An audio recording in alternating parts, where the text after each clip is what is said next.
That there's a path I didn't take that I wish I had. I think that we become the sum total of our experiences. I would characterize one or two jobs I had where I stayed at the party too long. But I think they were learning experiences for me, and when I was ready, I moved on. And so I think the big things in my life were decisions that impact me personally.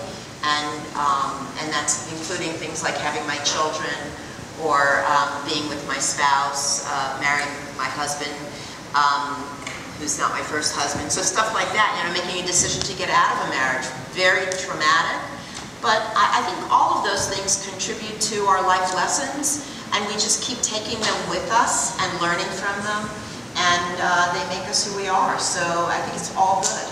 I think that's a really good point you're raising about that it's not necessarily either ors, but how you incorporate sort of your different interests in life. It's also then how you bring, you know, what you said, some sort of sense of creativity and those kinds of aspects also to your role, and keep drawing on that and find ways to incorporate that. How do you gracefully exit a toxic situation when it appears that there's no graceful path?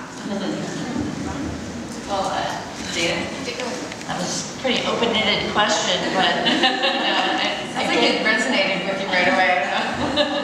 Well, I kind of have that big circle with the victim with the line through it. So it's, you know, don't be a victim. So if it's not right, it's not right. And what I found is no matter how difficult the topic is, standing up and saying with sincerity and in a respectful way, you know, why that's not a fit, right? Why that's not a match for you, and why something needs to change, or, you know, it's just not a fit. So, and keep it on a professional level, like don't get into the personal. I've worked once in a somewhat toxic environment, and you know, at the end of the day, I just realized this is not how I want to spend my time, worrying about some of these things that were going on. It's like that's not how I want to live. And then to say, you know what, this is just not the right thing for me. It doesn't mean these other people were bad people. It just wasn't the right environment. And to just make a decision for yourself. You're running your life, and to say, you know what, that's not for me. I wish you all the best, and you find something else to do. What do you think is the single one attribute, if you can identify, that differentiates successful people from the not so successful ones? Who's in their network? I think the most successful people have very powerful, strong networks that support them. And I don't mean everyone in their network is powerful. I mean the network is a way for them to achieve their goals. And I think that is the differentiator, and what keeps many people from achieving the level that they want is that they focus on doing their tasks instead of incorporating that value that I think you talked about earlier, that Barbara mentioned, which is the higher you go, it's more about your network than it is just about delivering on your deliverables. You know, being in engineering, we always look for root cause. I would take that one level deeper. You have to understand and value having a network first, and those relationships.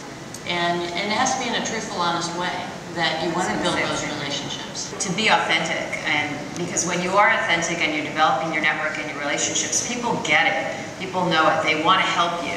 You want to be authentic, you want to be truthful, you want to be collaborative, you want to be helpful to other people, you want that to be a two-way relationship.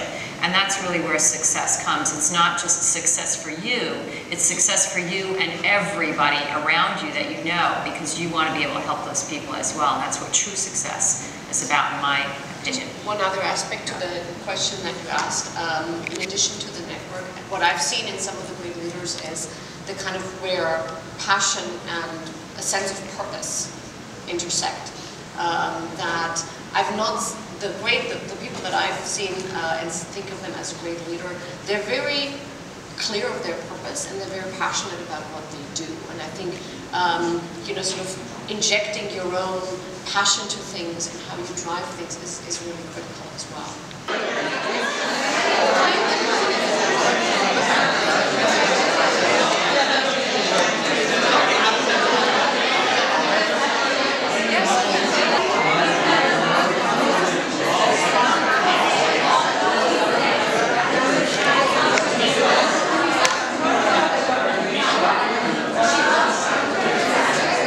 I want you to answer two questions. What makes you unique and what sets you apart from others? And these are in your little program in case you want to refer back to them. The second question is, how can these strengths really inspire you to change the world so that you feel like a winner? Because what's important to me is not only how you impact yourselves, but how you impact others. That's how we change the world, one individual at a time. But what I want you to do while you're at your tables is then solicit feedback from those that you're working with or you're sitting with. So if you have come here with colleagues, with friends, please sit with them. And those of you that are sharing feedback, be open and be honest. We are half the college graduates. We are half of the MBA applicants. We are half the PhDs. We are the half of the MDs. It is ridiculous that we are 5% of the venture capital investments. And this isn't because women aren't capable and able. It's about access to the key relationships. And those relationships are not achieved through receiving mentorship. They just aren't. You need much more than that. You need someone who is your champion, your advisor, your door opener, your investor. Very, very different things. And one of the reasons I get very on a soapbox about it is because we spend a lot of time as women learning, and I want you to stop. You are ready.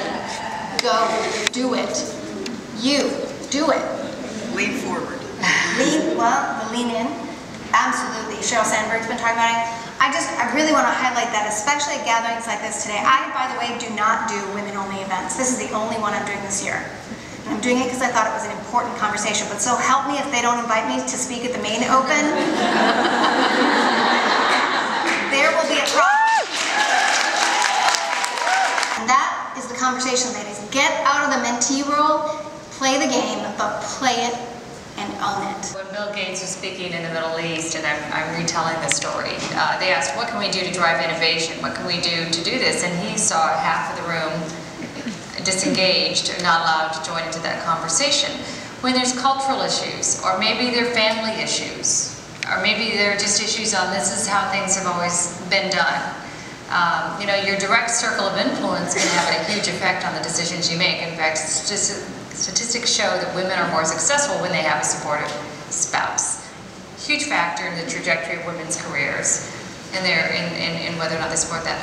Looking at the women's Muslims community, what has kind of been key in looking at this cultural issue of how you respect the culture and yet empower women? I think sometimes you really have to leave your prejudices at the door, your fears and anxieties at the door, and you just have to be open to the universe and listen and listen and listen. And I've been stunned at what I found. I didn't think mothers would say to me, we're not going to let our 7-year-old daughters have this procedure because it could be psychologically and physically damaging for their whole lives, like it was for some of us. I was stunned in a little chawl in Cairo on the outskirts to listen to this. I was stunned when I went into Pakistan with these sort of, you assume there's this mindset, and you think, oh, who's going to penetrate that? Who can penetrate that? What can I say to the Wahhabi mullahs? Nothing. I'm a woman, they're a man, I believe in women's rights, they don't. I'm progressive, they're not. I mean, where's the common ground here? But I have to confess, when I went to Pakistan about 18 months ago to check out this potential project we wanted to fund, which was a project which is kind of an enlightened curriculum training, both in the academic area as well as in human rights, gender parity, and nonviolence. These are rather radical concepts, one might say, if you're talking to Wahhabi and Deobandi mullahs. And what we were trying to do is to get them to adopt a curriculum with this kind of teaching. And so the first day I landed in Lahore, and this lovely man came up and shook hands with me, which was a little strange, but he did. And the colleague I was with said, "This is the last time any man is going to shake hands with you. Just get ready for the next 3 days to have no shaking hands with the men." And then we took off for the next 3 days to look at all these various madrasas, which were, of course, very challenging at many levels, and we won't go into all the details. But at the end of the course of these 2 days, I actually fell in love with this mullah for various reasons. I mean, it was amazing. I mean, he took me into his home, made me meet his wife, and said to me literally at a human level, he said, "This is my wife. I married her when I was 19 or 20 years old. She's my first cousin. But she's not only my wife," he said, "she's my partner, she's my counselor, she's my guide. I do nothing without talking to her." And I thought, wait a minute, some American man could listen to this. So it was kind of an eye-opener. But more importantly, at the end of that lovely little meeting, he said, "Now I want you to talk to my 40 mullah friends. And they come from all these very conservative sects. And I want you to talk to them." I said, "What the hell am I going to say to them? I believe in women's rights. I believe in human rights. I believe in women's education. I believe in women's economic empowerment." I said, "I don't think that's going to fly." He said, I said, "And I'm not going to lie because I came here with a mission." And he said, "Say exactly what you just said to me." And I thought, God, this man is crazy. But you know what? He was the real thing. He said, "I'm going to sit next to you. You're going to speak to this group," and there was 39 mullahs with these long beards, you know, the henna beard, the white beard, the black beard, and then these brilliant orators. They're like evangelical speakers, you know, with a passion. You can't compete with them, let me tell you. And there was pin drop silence, and I ran out of the room as soon as I was done because I had another meeting to go to, and I thought, I never want to see this group of people again, and I never want to hear what they said about how many pieces I should be chopped into. And so I took off and I went back to the States, and I didn't meet my colleague who was with me on this trip for about a month. I met him in Washington, and he said, "You want to hear what happened after you left?" And my husband said, "Don't tell her, because she's not been sleeping over this for the last month." And he said, "They said, when can we have this woman come and work with us in our madrasas to provide training programs for our women students?" Awesome. You're going from vision to success, remembering that it's often not you. The individual does not scale. It's about who you surround yourselves with. And that is a beautiful example of a door being not just opened, but removed altogether. Well done. You know, what I'm hearing from this is you may have mentors that are not like you in order for you to break out of that next step. In addition to knowledge is power. Another way of power is getting to reach out to those people outside of your current circle that may be very different. They may have values on the surface that look very different. And one of the things that I will just advise you is that when I started my nonprofit, I came home and I told my husband, "Oh, honey, thank you for believing in me. I'm going to do this. I don't want to go back to corporate." He's like, That's not what we talked about. But that was a very learning point for me. I did go back into corporate. We created a 5-year plan, sock away money so that at some point I could start to transition to become the full-time CEO of this nonprofit. But what we were discussing at our table, if I had not gone back to this job working as a general manager, vice president of Philips Healthcare, I was managing 6 virtual teams around the world, which gave me the tools that I needed to now manage a virtual organization in Tanzania, Kenya, UK, Canada, and here. If I had stepped away when I did, I would not have had the skills that I need today. So you are where you're supposed to be, because there's some skill and talent that you're putting into your toolkit right now. And what I would challenge you to do is, once you do define what there is, start thinking to yourself about your job that may feel mundane today. What is it that working on the manufacturing line is teaching me about how I'm going to work with those women to put together their bill of materials, to buy their equipment so that they can succeed? Whatever it is, how does your life today translate? And then get out there and volunteer. make them pay you for it. Men don't volunteer. I'm sorry. I run a nonprofit. I have lots of volunteers. I got to tell you, the people I pay, it's a different relationship. I just want you to think about that. I believe everyone should volunteer, but I think if it's your career But men move, do maybe. volunteer. Oh yeah, Men half do my community is men. I get that. You, young lady, get paid for it. Okay. I mean, things do change. And get some more information, right? Because you don't have conviction yet, but at some point, all these ladies had conviction. You had to go do this, right? It's just a matter of when. You had a question, I think? The bottom line was I had to wait. But I did know where my passion was. I always knew where my passion was. You know, whether it was going to make life better for women on the ground in India, whether I was going to do family planning work, whether I was going to start new communications technologies in India. I mean, I always had a sense of what.